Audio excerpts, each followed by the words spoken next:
sua Bíblia, lá em 2 Pedro, capítulo 2.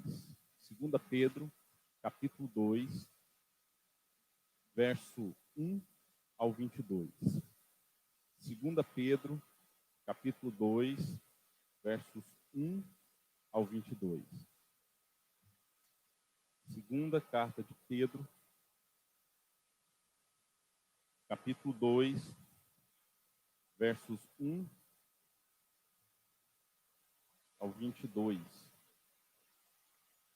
O que a palavra de Deus nos diz: assim como no meio do povo surgirão falsos profetas, assim também haverá entre vós falsos mestres, os quais induzirão dissimuladamente heresias entre destruidoras, até ao ponto de negarem o soberano Senhor, que nos resgatou, trazendo para si mesmo repentina destruição. E muitos seguirão as suas práticas libertinas, e por causa deles será difamado o caminho da verdade. Também, movidos por avareza, farão comércio de vós, com palavras fictícias, para eles o juízo lavrado a longo tempo não tarda, e a sua destruição não dorme. Ora, se Deus não poupou anjos quando pecaram, antes precipitando-os no inferno, os entregou ao abismo das trevas, reservados para o juízo. E não poupou o mundo antigo, mas preservou a Noé, pregador da justiça, e mais 7 pessoas, que quando fez vir o dilúvio sobre o mundo de ímpios, e reduzindo a cinza as cidades de Sodoma e Gomorra, ordenou-as à ruína completa, tendo-as posto, por exemplo, a quantos venham a viver impiamente. E livrou o justo Jó, afligido pelo procedimento libertino daqueles insubordinados, porque este justo, pelo que via e ouvia, quando habitava entre eles, atormentava a sua alma justa, cada dia, por causa das obras iníquas daqueles.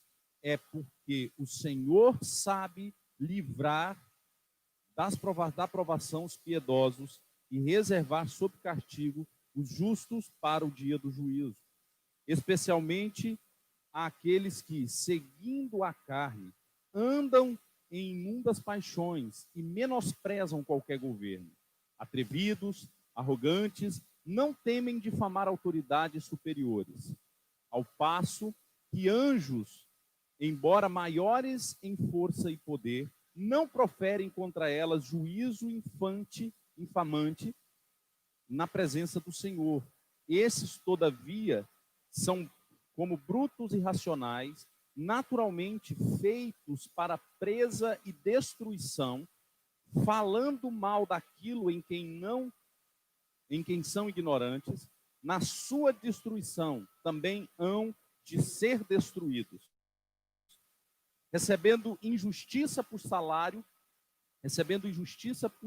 da injustiça que praticam, considerando como prazer a sua luxúria carnal, em pleno dia, as quais nódoas e deformidades, eles se regalam nas suas próprias mistificações, enquanto banqueteiam junto convosco, tendo os olhos cheios de adultério e insaciáveis no pecado, engodando almas inconstantes, tendo o coração exercitado na avareza, filhos malditos, abandonando o reto caminho, se extraviaram, seguindo pelo caminho de Balaão, filho de Beor, que amou o prêmio da injustiça, recebeu, porém, castigo da sua transgressão, a saber, o mundo animal de carga, falando com voz humana, refreou a insensatez do profeta.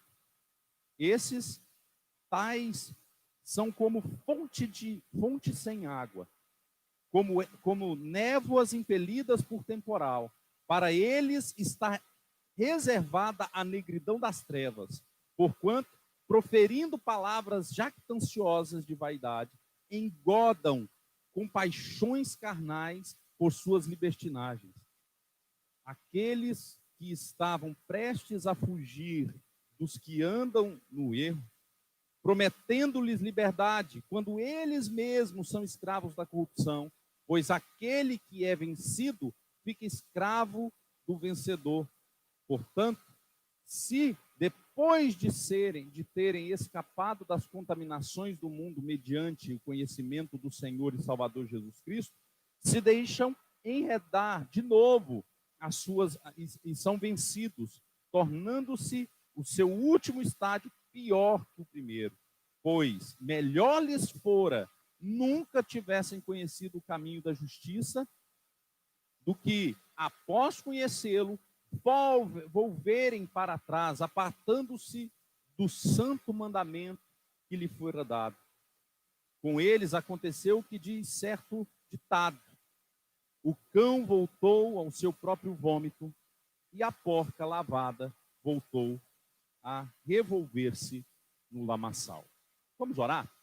Pai, no nome de Jesus, estamos, ó Deus amado, convictos de que há um propósito do Senhor em todas as coisas. E, ó Deus, que o Senhor, nesses propósitos, nessa intenção do Senhor, em salvar vidas, em moldar corações, em mudar vidas, o Senhor esteja nos moldando à luz da Tua palavra. Eu peço, ó Deus amado, que as vidas que aqui estão conosco nesse momento, e aquelas que entrarão, possam ser impactadas também pela Tua palavra, e que o Teu santo ensinamento, o Teu santo evangelho, possa, ó Deus amado, nortear cada decisão de cada um desses discípulos e seguidores do Senhor que aqui estiverem. Em nome de Jesus, assim eu oro. Amém. Irmãos, estudando essa carta de 2 Pedro, na semana passada nós falamos sobre a ideia de que a primeira carta de Pedro, ela tem por intenção trazer para nós ensinamentos concernentes àquilo que a igreja precisa fazer para viver no mundo desconexo de Deus. Quando o homem se desconecta de Deus, esse mundo está totalmente depravado. Então nós somos alvos de todas as dificuldades que nós podemos pensar nesse mundo. Tudo aquilo que nós estivermos condicionados a viver nesse mundo se conecta com o mundo desconectado de Deus. Então, olhando para esse mundo desconectado de Deus, nós enfrentamos sofrimentos. E é o que a primeira carta vai nos dizer, que nós estamos agora, por breve tempo, passando por sérios e graves sofrimentos. A Bíblia nos diz, a Bíblia nos alerta, Jesus nos alertou que nós passaríamos por aflições. Mas tem de bom ânimo, porque eu venci o mundo, disse ele lá em João capítulo 16, verso 33. Então nós vamos passar por aflições. As aflições, as dificuldades da vida não são uma opção para nós, ela é uma realidade, porque o mundo se desconectou de Deus. E quando nós nos rendemos a Jesus, e ainda que nós venhamos nos render a Ele, nós estamos debaixo de toda essa condição de desconexão que o ser humano tem. Então, quando nós olhamos para a ideia e para a perspectiva do mundo, o mundo está desconectado de Deus. E como é que nós vamos viver em santidade no mundo desse? É essa a temática da primeira carta de Pedro. Mas na segunda carta de Pedro, nós olhamos que a intenção parece que era mais interna agora. Se por um lado a igreja precisava olhar para todo mundo, para tudo aquilo que estava à sua volta, e entender que ela precisava tomar decisões com relação àquilo que ela estava vendo e vivendo, por outro lado, nós encontramos a realidade de uma igreja, na segunda carta, de uma igreja que precisa tratar algumas coisas internamente, algumas coisas que a igreja precisa tratar internamente. E na semana passada nós falamos sobre o capítulo 1, no que dizia a respeito acerca da necessidade que o discípulo tem de se debruçar na Escritura para entender o seu chamado, para entender a necessidade de aproximar e edificar outras pessoas com a palavra de Deus. a necessidade que nós temos de entender a palavra de Deus como superior a todo e qualquer ensinamento que nós podemos pensar. A palavra de Deus é superior a qualquer tipo de ensinamento que você possa obter. Você pode estudar filosofias do mundo, você pode estudar exatas, você pode estudar o que for. O que o Pedro diz no seu capítulo 1, ele encerra dizendo a razão de ser do homem, o sentido da vida, o que traz significado para o ser humano, ele não vai encontrar na sabedoria humana, ele vai encontrar na sabedoria de Deus, porque somente Deus pode trazer sentido, significado para a vida do ser humano. Então, o primeiro capítulo, ele trata internamente da igreja acerca de assuntos relacionados a discípulos que amam a Jesus, eles se aproximam da palavra. Eles se aproximam da palavra. A igreja precisa se aproximar da palavra. No tempo que nós estamos vivendo, é extremamente importante nós percebermos isso.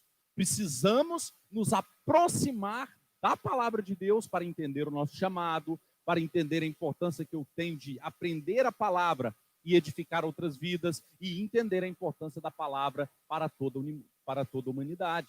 E isso não é porque eu tenho que ensinar outros apenas, evidentemente. Se aproximar da palavra, se aproximar da oração, da vida com Deus, da intimidade com Deus, é prova de que eu amo a Deus, de que eu quero Deus na minha vida, de que eu tenho sede, fome, paixão ardente no coração pela presença de Deus. Não sei se você já se perguntou ou se questionou acerca dessas verdades. Senhor, eu preciso do Senhor. Eu quero mais desse desejo de te querer. Eu quero mais desse desejo de me aproximar do Senhor, de me debruçar na tua palavra, de orar mais.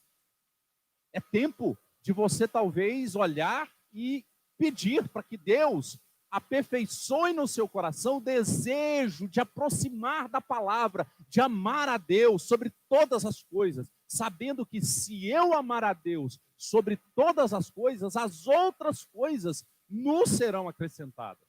É essa a mensagem do Evangelho de Jesus. Buscai antes de tudo o meu reino e a minha justiça, e as outras coisas vos serão acrescentadas. E assim segue a temática de Pedro na sua primeira carta, no primeiro capítulo da sua segunda carta, melhor dizendo. Agora, na segunda carta, e eu quero que você, se fechou a sua Bíblia, volte e abra a sua Bíblia.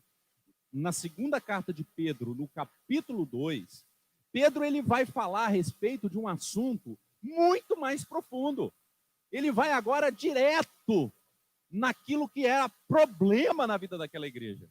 Porque, veja bem, uma coisa é você ter problemas na igreja. Outra coisa totalmente diferente é você olhar para a realidade que nós vivemos de dificuldades e você e perceber que as pessoas que lideram a igreja, as pessoas que pregam na igreja, elas não pregam o evangelho, elas pregam para si mesmas, elas falam de qualquer outra coisa, menos do evangelho de Deus. Pior do que simplesmente vermos uma igreja passar por dificuldades internas, pior do que vermos uma igreja que passa por uma crise pandêmica e não sabe o que resolver, pior do que uma igreja que tem que fechar os seus templos por conta de uma pandemia, muito pior do que isso é a realidade de falsos mestres dentro das igrejas. Pessoas que vendem um falso evangelho, que são falsos ensinadores. Nós vivemos no tempo de hoje uma crise na liderança cristã. Uma crise na liderança cristã, uma liderança que seja bíblica, isenta de interesses pessoais, isenta de interesses políticos. Nós vivemos uma crise no Brasil acerca disso. Muitas pessoas se intitulando vozes de Deus, vozes proféticas no meio da nação, mas transmitindo nas suas obras, naquilo que fazem, as suas reais intenções do coração.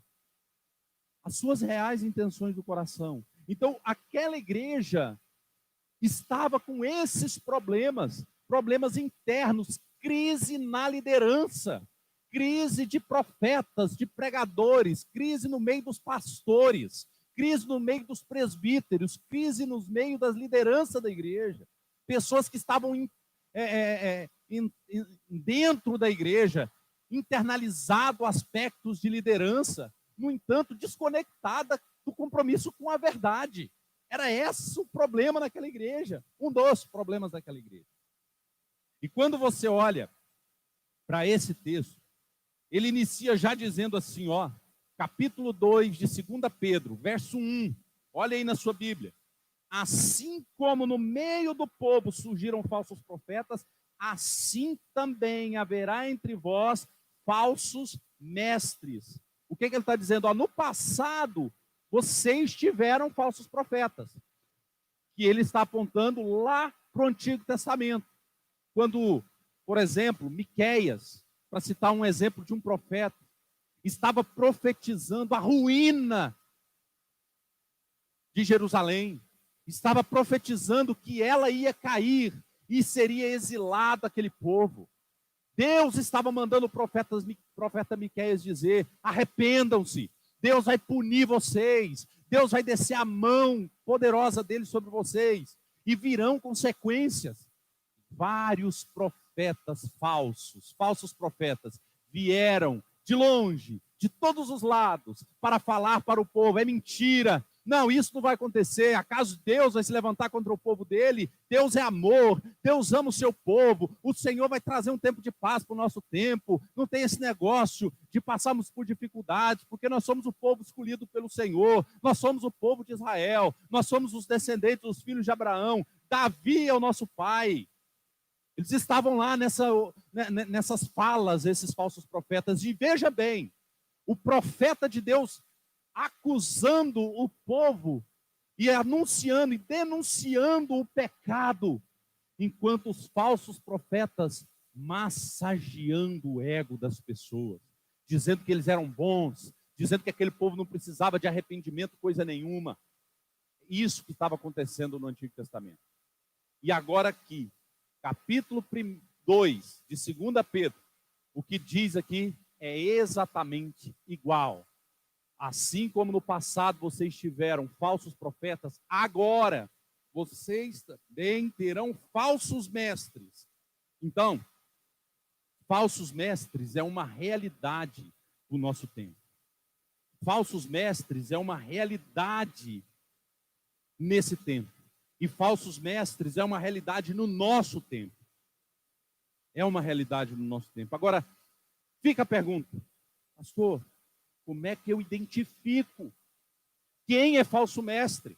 Porque lá no Antigo Testamento, eles usavam a lei, os falsos mestres. Eles diziam: somos descendentes de Abraão. Dá para ver, dá para ouvir os falsos profetas a gritarem para os 4 cantos de Jerusalém aquilo que Deus falou com Abraão, lá em Gênesis, capítulo 12. Sai da tua terra, da tua parentela, e vai para uma terra que eu te mostrarei. De ti farei uma grande nação. Abençoarei os que te abençoarem, e amaldiçoarei aqueles que vos amaldiçoar. Nós somos descendentes dessa promessa. Os falsos profetas estavam recitando a Bíblia. Nesse tempo aqui, Pedro vê a mesma realidade, os falsos profetas recitando a Bíblia. Satanás, com Jesus, na tentação de Jesus, usou a própria Bíblia. Satanás usa a própria Bíblia com Jesus. Ele recita o Salmo 91 a Jesus, trecho do Salmo 91 para Jesus. E Jesus, consciente da realidade de um Deus em missão, da missão dele, ele confronta Satanás com a própria Bíblia. Ou seja, identificar falso profeta é muito mais profundo do que nós podemos imaginar. Identificar quem realmente faz parte do povo de Deus e que está anunciando o verdadeiro evangelho é muito mais profundo do que apenas uma pessoa pegar uma Bíblia e simplesmente recitá-la pelos cantos afora. Nós vemos ímpios fazendo isso. E porque usou a Bíblia, nós simplesmente assinamos embaixo. Porque falou em nome de Jesus, nós falamos assinado embaixo. E nos esquecemos que Jesus mesmo disse: nos últimos dias, muitos virão em meu nome, e pregarão, e falarão, e anunciarão coisas, farão milagres, sinais, prodígios, farão coisas, terão obras. Mas no dia do juízo, eu vou me levantar e dizer para esses: apartai-vos de mim, todos os que praticam a iniquidade. Apartai-vos de mim. Outra oportunidade, Jesus vai dizer: apartai-vos de mim, eu não vos conheço. Você não tem parte comigo. Jesus está dizendo isso para pessoas que se levantariam, que está se levantando aqui agora e que continua a se levantar por todos os tempos. E que está se levantando por toda a história. E em todo o tempo essas pessoas continuam presentes na humanidade. Agora, como é que eu identifico um falso profeta? Como identificar um falso profeta?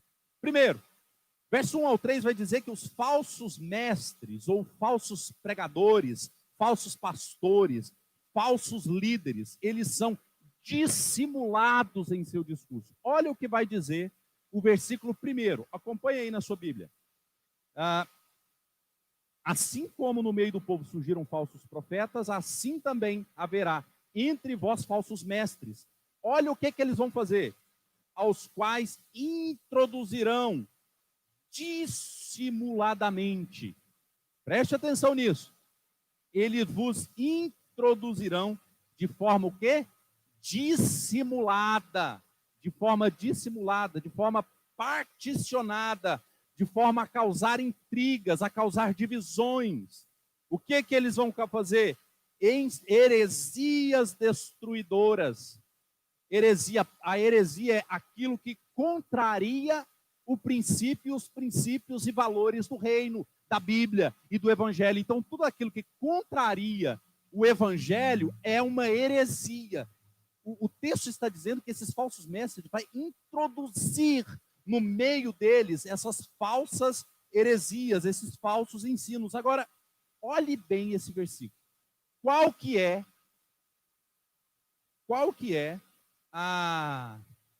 o falso ensino?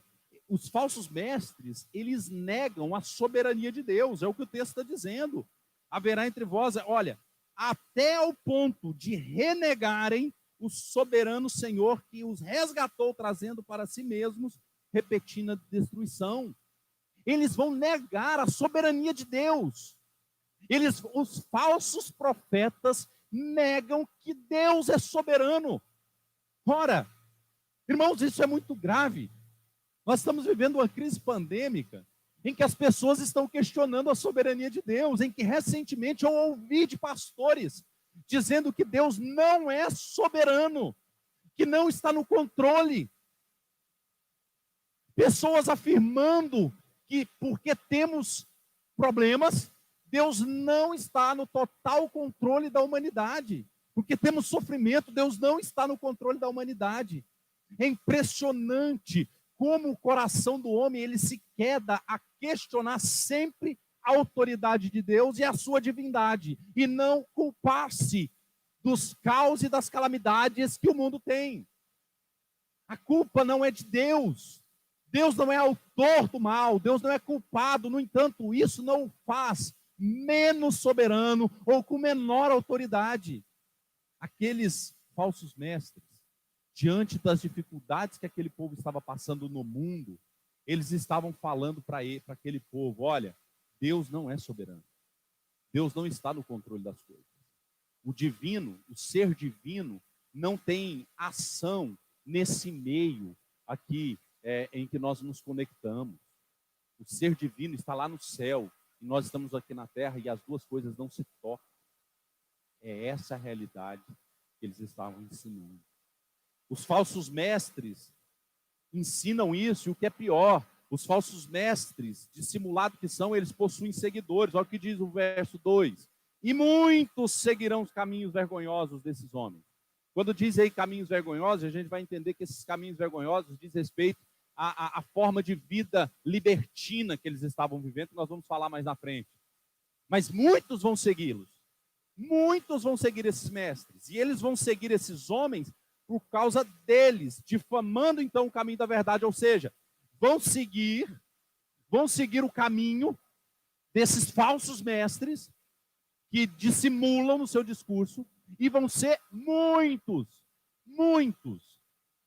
Serão muitos. A palavra de Deus diz que nos últimos dias as pessoas se distanciariam da verdade, abandonariam a verdade do evangelho e abraçariam verdades para massagear o seu ego, para massagear o seu homem interior. E a Bíblia diz que nos últimos dias os homens teriam que comichões nos ouvidos e não suportariam a sã doutrina. Não iriam suportar a sã doutrina, teriam comichões nos ouvidos, estariam prontos para ouvir aquilo que lhe agradava. Assim como era no Antigo Testamento. Identifique um falso profeta pelo seu discurso de massagem de ego. Só que muitos adoram isso. Muitos gostam. Talvez você que está me ouvindo acharia muito mais interessante ouvir de mim aqui agora para você, dizendo que, olha, você vai vencer, você é vitorioso, você é cabeça e não é cauda, você vai ser um dos maiores homens e mulheres no seu trabalho, no seu empreendimento que você está fazendo aqui agora. Talvez você queria ouvir isso de mim. Talvez você queria ouvir isso. Talvez o seu coração deseje isso. No entanto, o que você precisa descobrir é que o que você mais precisa não é vitória nesse mundo. O que você mais precisa é de se aproximar da presença de Jesus. E falso profeta jamais vai te dizer isso. Porque, como diz o versículo 3, a intenção dele é outra. Olha o que diz, esses falsos mestres dissimulados. Também movidos por avareza, movidos pela cobiça. Esses falsos mestres são exploradores.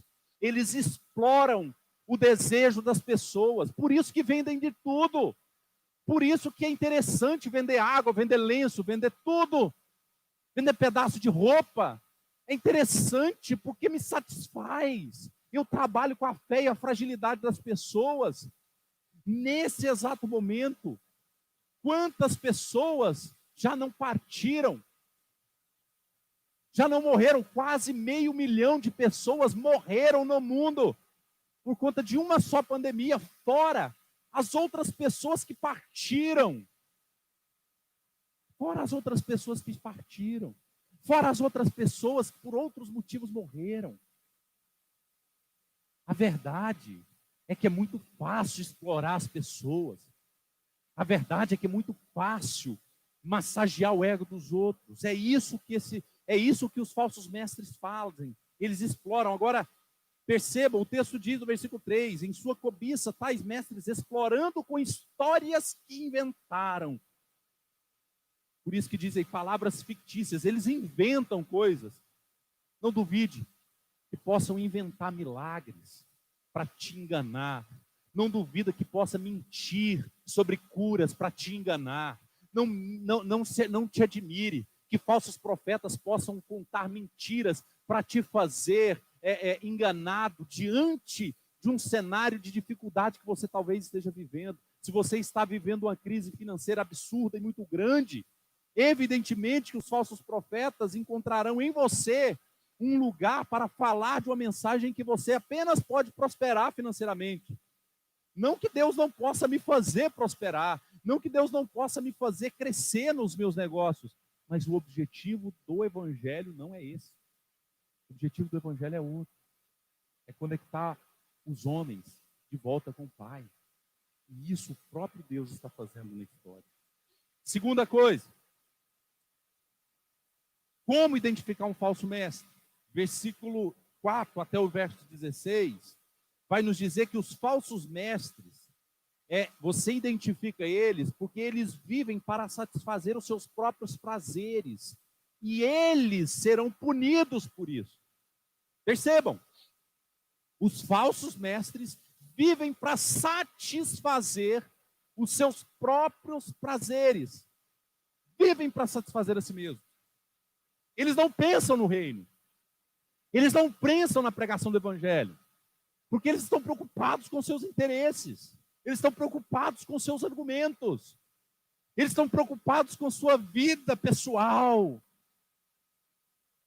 Infelizmente, muitos preocupados talvez com a sua conta bancária. Muitos preocupados com isso. Os falsos mestres vivem para satisfazer os seus próprios interesses.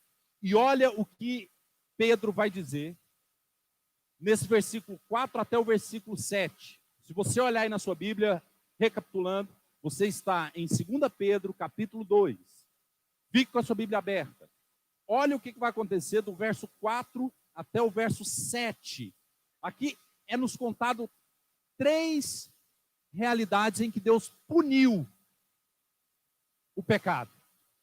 Olha só, primeiro, Deus não poupou os anjos, no verso 4. Que anjos que estão falando? No céu.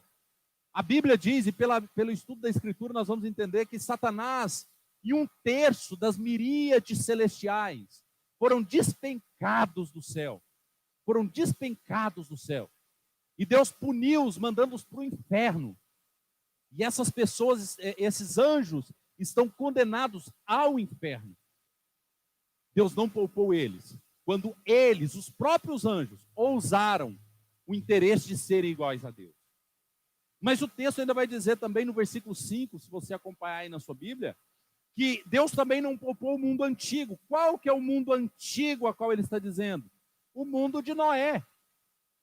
O mundo de Noé era aquele mundo em que as pessoas casavam, se davam em casamento, viviam a vida, comiam, bebiam, se arregalavam nos prazeres. Era esse o momento. O momento deles era um momento de prazeres. E estava lá Noé falando da realidade do reino, das mudanças, das transformações que o evangelho precisa fazer na vida das pessoas, né? O povo precisa se voltar para Deus, o povo precisa mudar de vida. Noé estava falando isso. E no momento que Noé estava manifestando isso, no momento que ele estava manifestando essas verdades, as pessoas estavam nem aí para ele. As pessoas não estavam ligando para o que ele estava falando, para o que ele estava fazendo. As pessoas não estavam nem aí para a mensagem de Deus da boca de Noé. E Deus não poupou o mundo. O que Deus fez? Desceu água, dilúvio. Deus não poupou o mundo antigo. Só que Deus também não poupou, se você olhar no verso 6, Sodoma e Gomorra. Sodoma e Gomorra eram pessoas perdidas, promíscuas, entregues aos maiores problemas sexuais que o mundo antigo já viu. Sodoma e Gomorra, conhecida, inclusive, práticas sodomitas, bem da prática daquela cidade. Quando nós olhamos para a realidade de uma sexualidade disfuncional na Escritura, não tem como não lembrarmos de Sodoma. E Deus não poupou, mas salvou Ló, libertou Ló, como diz o versículo 9. É porque o Senhor sabe livrar da provação os piedosos e reservar sob castigo os injustos para o dia do juízo. E quem são aqui? E o que Pedro queria com essa história? Pedro queria fazer com que aquela igreja olhasse para a realidade dos falsos mestres e entendesse, olha, assim como Deus não poupou os anjos do céu, assim como Deus não poupou o mundo antigo lá em Noé, assim como Deus não poupou Sodoma e Gomorra, Deus também não poupará os falsos mestres.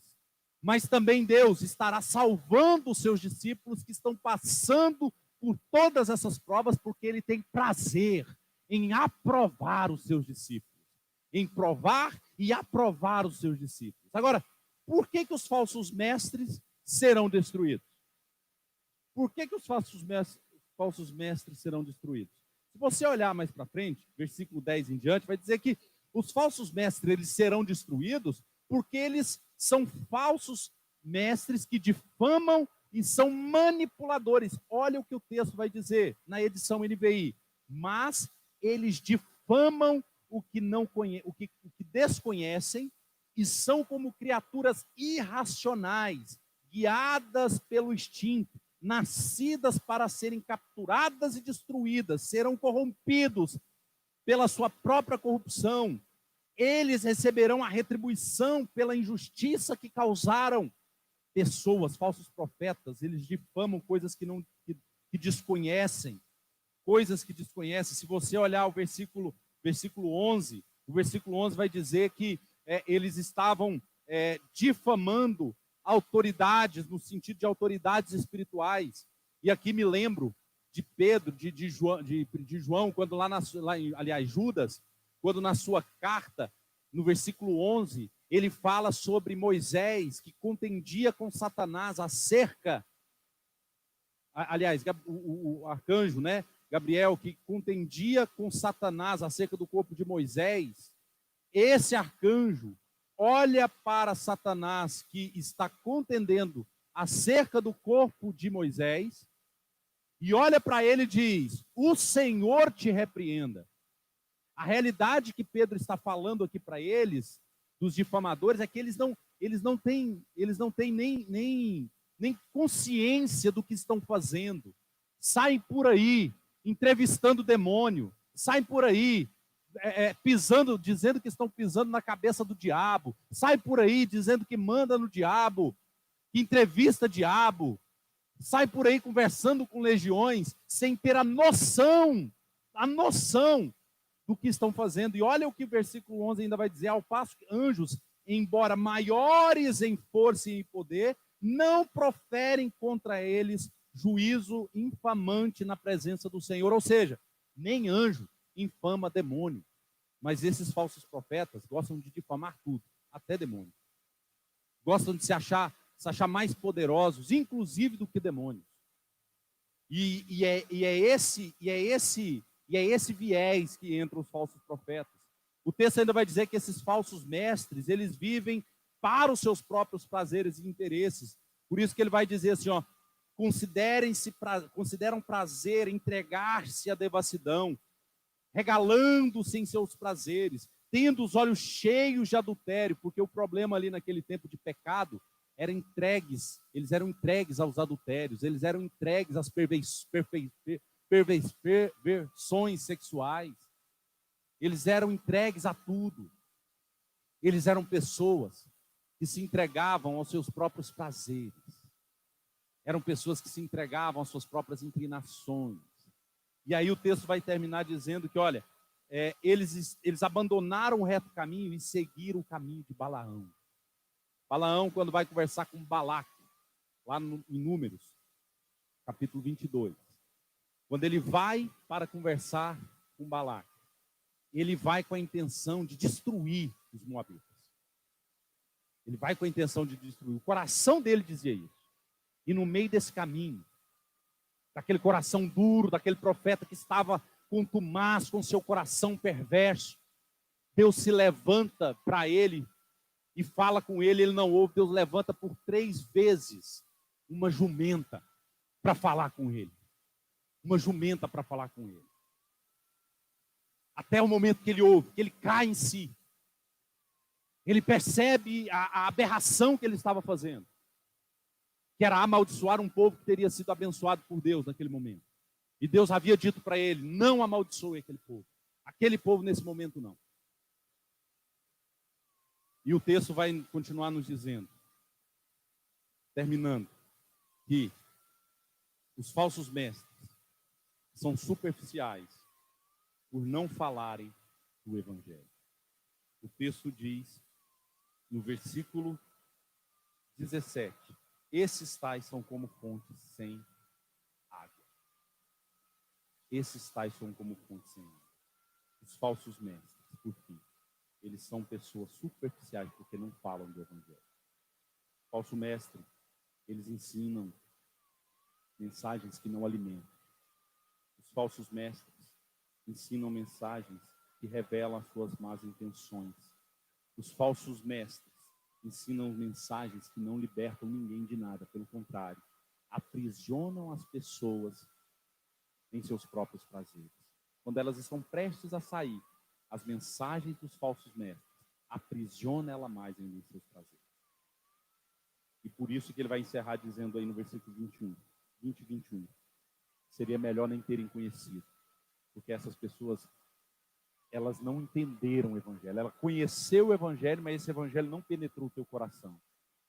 Portanto, tudo aquilo que eles conheceram serão prova do juízo ainda mais severo contra esses falsos mestres. De que forma nós podemos colocar essa mensagem em prática? Não duvide da soberania de Deus sobre tudo que está acontecendo no mundo. Deus continua no controle de tudo. Ele continua sendo o Senhor da história. Não duvide. Rejeite o discurso que fale que Deus não é soberano. Ele é soberano sobre todas as coisas. Nada foge do teu controle. Segundo, quando um líder religioso falar mal, mais dele do que da cruz, rejeite. Quando um líder religioso, qualquer que seja, falar mais dele do que da cruz, rejeite-o. Rejeite. Quando um pregador deixar de ensinar sobre a graça de Jesus, pare de ouvi-lo. Pare de ouvi-lo. Você não está levantando contra o ungido do Senhor quando você deixa de ouvir alguém. Esse é alguém que não ouve o evangelho. Esse é alguém que não prega o evangelho. Ouvir tais falsos profetas é negar o evangelho. Que Deus nos ajude a amar o evangelho e rejeitar qualquer pregação que destoe da mensagem da cruz. Vamos orar? Pai, no nome de Jesus, eu quero colocar a vida e o coração de cada pessoa que está aqui nos ouvindo nesse momento. Em nome de Jesus, a mensagem do teu evangelho possa penetrar esses corações e enchê-los, ó Deus amado, da tua graça, do teu amor e darem forças para que eles possam amar mais a Jesus do que pessoas. Eu te peço isso, Deus, no nome de